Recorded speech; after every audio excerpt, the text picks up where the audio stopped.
Hello दोस्तों, epic वाणी में फिर से आपका स्वागत है। दोस्तों, हिंदू धर्म के प्राचीन ग्रंथ गरुड़ पुराण, विष्णु पुराण और अग्नि पुराण आदि ग्रंथों में कलयुग का वर्णन किया गया है। कलयुग में स्त्री और पुरुष का व्यवहार कैसा होगा, इसका विस्तार से वर्णन मिलता है। आज का मनुष्य यदि इन ग्रंथों में किए गए वर्णन को पढ़ेगा तो वह भयभीत हो जाएगा। इस ग्रंथ में जो वर्णन भगवान श्री कृष्ण ने हजारों वर्ष पहले किया है, यदि आज के समय में देखें तो उनके एक एक शब्द सच साबित हो रहा है।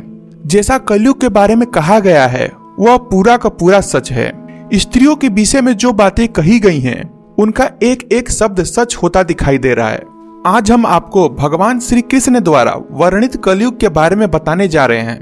गरुड़ जी द्वारा पूछे जाने पर भगवान श्री कृष्ण ने उन्हें कलयुग की भयावहता का वर्णन किया है। श्री कृष्ण कहते हैं सतयुग, त्रेता, द्वापर युग और कलयुग, यह 4 युग हैं।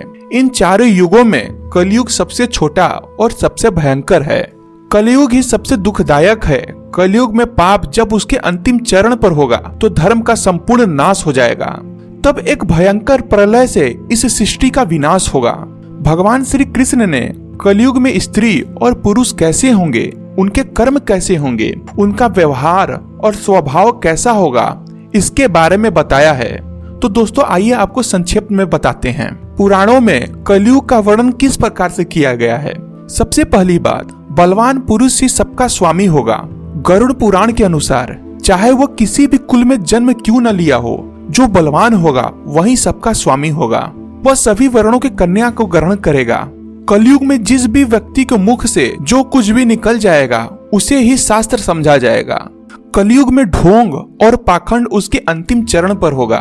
इस समय मनुष्य पिशाच, दानव, मुर्दे और ढोंगियों की पूजा करेंगे। लोग उन्हें ही देवता मानेंगे। उन ढोंगियों को देवताओं के ऊपर का स्थान दिया जाएगा तथा उन्हें देवताओं का अवतार मानकर उनकी पूजा की जाएगी। कलयुग में उपवास, दान, धर्म आदि प्रकार के कार्य लोग अपनी इच्छा अनुसार करेंगे। कोई भी विधि का पालन नहीं करेगा। उपवास एवं व्रत में लोग किसी भी चीज का सेवन करने लगेंगे। कलयुग में थोड़ा सा ही धन प्राप्त करने पर लोगों को धनवान होने का गर्व हो जाएगा। मनुष्य धन का उपयोग दिखावे के लिए करेगा। हर कोई स्वयं को धनवान दिखाने में लगा रहेगा।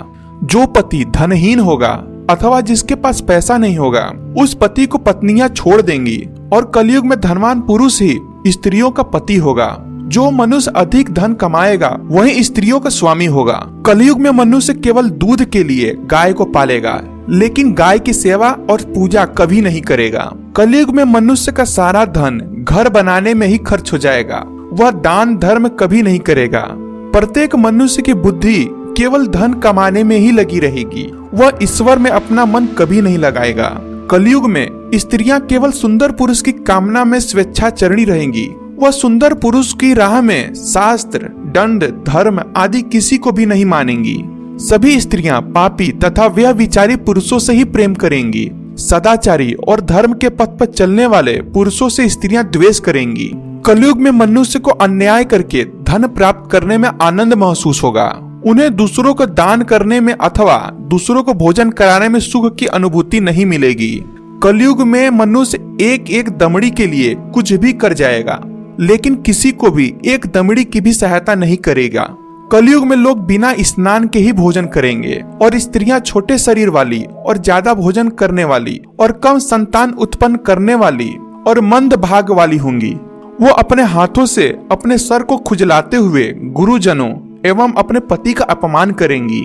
कलयुग की महिलाएं अपना पेट पालने में तत्पर तथा गंदा रहने वाली और कड़ी वाणी बोलने वाली और झूठ बोलने वाली होंगी। कलयुग में स्त्रियां धूर्त तथा दूसरे पुरुषों की इच्छा रखने वाली और पराये पुरुषों के स्वाद स्वच्छंद होकर विहार करेंगी। कलयुग में योग, तपस्या और सात्विक भोजन के अभाव से लोग छोटी आयु में ही मृत्यु को प्राप्त करेंगे। कलयुग का अंत निकट आने पर महिलाएं 7 वर्ष की आयु में ही गर्भवती बनेंगी और 12 वर्ष की आयु में ही उनके बाल पक जाएंगे। कोई भी मनुष्य 20 वर्ष से अधिक जीवित नहीं बच पाएगा। खेत खलिहान अनाज उत्पन्न नहीं कर पाएंगे। सूर्य बहुत तेज से तपेगा और सभी फल रस सहित हो जाएंगे और हर तरफ केवल समी के पेड़ ही दिखाई देंगे। तो समझ लेना चाहिए कि कलयुग का अंत अब निकट आ चुका है। तो दोस्तों, इस प्रकार से हमारे पुराण में कलयुग का वर्णन किया गया है। क्या आपको लगता है आज के समय में बिल्कुल ऐसा ही हो रहा है? तो कमेंट में जय श्री कृष्ण अवश्य लिखें। साथ ही चैनल को सब्सक्राइब और लाइक जरूर करें।